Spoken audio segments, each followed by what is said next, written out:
మీ business ఏదైనా మీ ఊర్లో promotion చేయాలంటే అది సుమన్ టీవీతోనే సాధ్యం. ఇప్పుడే సంప్రదించండి. Welcome to Suman TV Kothagudem. Present మనం లక్ష్మీదేవిపల్లి దగ్గర ఉన్న పులిపాటి కాలేజ్ దగ్గర అయితే ఉన్నాం. ఇక్కడ ఇంటర్న్షిప్ పేరుతోని ఒక్కొక్క విద్యార్థి దగ్గర 24,000 అయితే వసూలు చేయడం జరుగుతుంది. కాలేజ్ యాజమాన్యం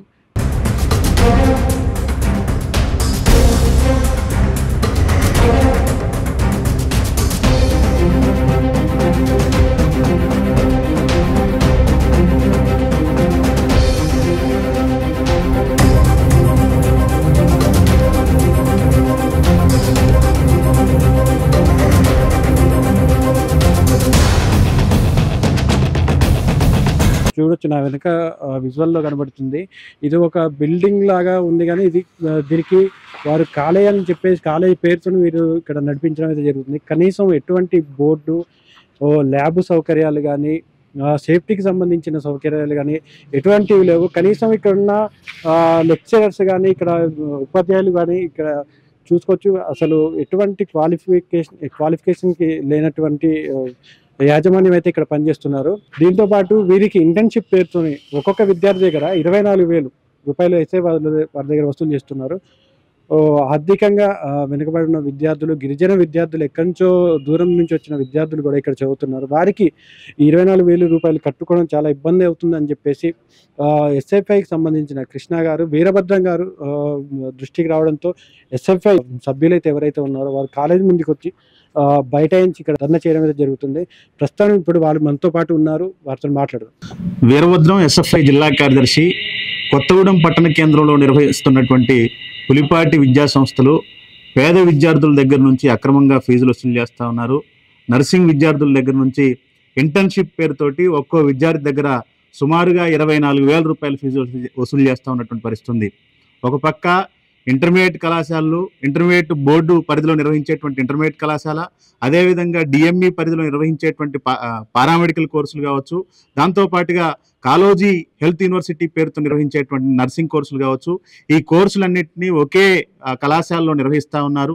దాంతోపాటు అనుభవజ్ఞులైనటువంటి సిబ్బంది కూడా ఇక్కడ లేరు. అనర్హులైనటువంటి సిబ్బందితో కళాశాల నిర్వహిస్తూ ఉన్నారు. దాంతోపాటు అనేక మంది దగ్గర లీజు పేరుతోటి రకరకాల కళాశాలలు వేరు వేరు వ్యక్తులకు ఇచ్చి ఆయా కళాశాలలు నిర్వహించినటువంటి వాళ్ళ లీజు ప్రకారం ఆయా కోర్సులకు సంబంధించినటువంటి డబ్బులు చెల్లించకుండా పులిపాటి ప్రసాద్ గారు ఒక రకమైనటువంటి వేధింపులకు గురి చేస్తూ ఉన్నారు. ఇక పేద విద్యార్థులను, వాళ్ళ తల్లిదండ్రులను వేధింపులకు గురి చేస్తూ ఉన్నారు. ఫీజులు ఇవ్వాలి అని చెప్పేసి వేధిస్తూ ఉన్నారు. ఒక్కో విద్యార్థి దగ్గర ఇంటర్న్షిప్ పేరుతోటి 24,000 రూపాయలు కండోనేషన్ ఫీజులు, పరీక్ష ఫీజులు, రకరకాలుగా ఫీజులు వసూలు చేస్తూ లాభార్జనే ధ్యేయంగా పనిచేస్తూ ఉన్నారు. ఒక సర్వీస్ అనేటువంటి ఉద్దేశంతో ఏర్పాటు చేసినటువంటి కళాశాల పేరుతో చెప్పుకుంటూ బయటికి ఈరోజు విద్యార్థుల దగ్గర నుంచి అక్రమంగా ఫీజులు వసూలు చేస్తూ ఉన్నటువంటి పరిస్థితి ఈ కళాశాలలో కనిపిస్తూ ఉంది. కాబట్టి భారత విద్యార్థి ఫెడరేషన్ ఎస్ఎఫ్ఐ దీన్ని తీవ్రంగా ఖండిస్తూ ఉంది. పిల్లల తల్లిదండ్రుల దగ్గర నుంచి అనేకమైనటువంటి కంప్లైంట్స్ వచ్చాయి. పిల్లల తల్లిదండ్రుల పక్షాన్ని ఈరోజు మేము ఇక్కడ కళాశాల ఎదుట బైఠాయించాం. తక్షణమే ఏ పేద విద్యార్థుల దగ్గర అయితే ఇంటర్న్షిప్ ఫీజులు వసూలు చేశారో ఆ ఫీజులన్నింటినీ తిరిగి ఆయా తల్లిదండ్రులకు ఇవ్వాలి, విద్యార్థులకు ఇవ్వాలి అని చెప్పేసి ఎస్ఎఫ్ఐ డిమాండ్ చేస్తూ ఉంది.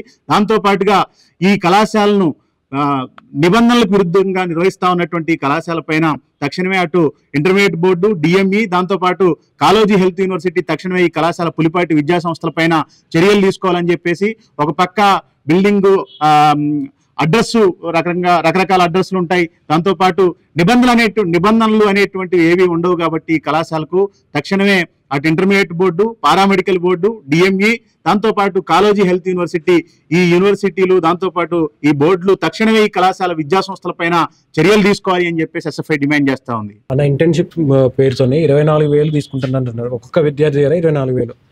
దీనికి కాలేజ్ యాజమాన్యం ఏమంటున్నారు? ఇంటర్న్షిప్ పేరుతోటి విద్యార్థుల దగ్గర నుంచి డబ్బులు వసూలు చేసేటువంటి నిబంధన ఏమీ లేదు. అయినా కూడా కాలేజ్ యాజమాన్యం వసూలు చేస్తూ ఉన్నారు. కాలేజ్ యాజమాన్యం దృష్టికి తీసుకెళ్ళాం. తిరిగి ఆ పేద విద్యార్థులు ఎవరి దగ్గర అయితే ఇంటర్న్షిప్ పేరుతోటి డబ్బులు వసూలు చేశారో తిరిగి వాళ్ళకి చెల్లించాలి. కాలేజీ యాజమాన్యానికి పలుసార్లు ఫోన్లు చేసినప్పటికి కూడా స్పందించినటువంటి పరిస్థితి లేదు. కాబట్టి తక్షణమే ఆ విద్యార్థులందరికీ తిరిగి డబ్బులు ఇవ్వాల్సినటువంటి బాధ్యత కాలేజీ యాజమాన్యం పైన ఉంది. ఇట్లాంటి అక్రమ పద్ధతుల్లో ఫీజులు వసూలు చేస్తున్నటువంటి ఈ కళాశాల యాజమాన్యం పైన చర్యలు తీసుకోవాలి, క్రిమినల్ కేసులు పెట్టాలి. దాంతో పాటుగా ఈ కాలేజ్ గుర్తింపును కూడా రద్దు చేయాలని చెప్పేసి ఎస్ఎఫ్ఐ డిమాండ్ చేస్తా ఉంది. దగ్గర ఎన్ని సంవత్సరాల నుంచి ఇట్లా వసూలు చేస్తున్నారు? మీ దృష్టికి తీసుకొచ్చింది ఎవరు? గత అనేక సంవత్సరాల నుంచి ఇట్లా ఇంటర్న్షిప్ పేరుతోటి ఫీజులు వసూలు చేస్తూ ఉన్నారు.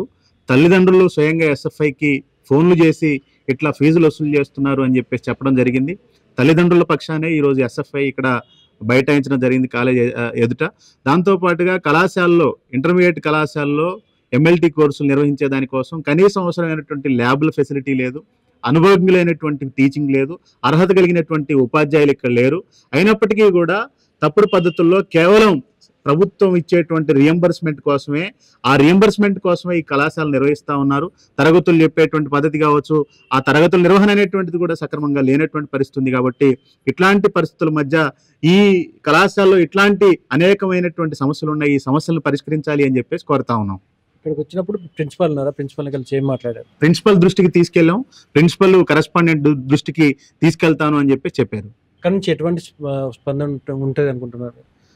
తక్షణమే ఈ సమస్యలన్నీ పరిష్కారం చేయాలి. పరిష్కారం చేయకపోతే అటు డిఎంఏకి, అదేవిధంగా ఇంటర్మీడియట్ బోర్డుకి, దాంతోపాటుగా కాళోజీ నారాయణరావు హెల్త్ యూనివర్సిటీకి ఫిర్యాదు చేస్తాం. తక్షణమే ఈ విద్యా సంస్థల మీద, పులిపాటి విద్యా సంస్థల మీద చర్యలు తీసుకునేంత వరకు, ఆ పేద విద్యార్థులకు న్యాయం చేసేంత వరకు కొట్లాడతాం.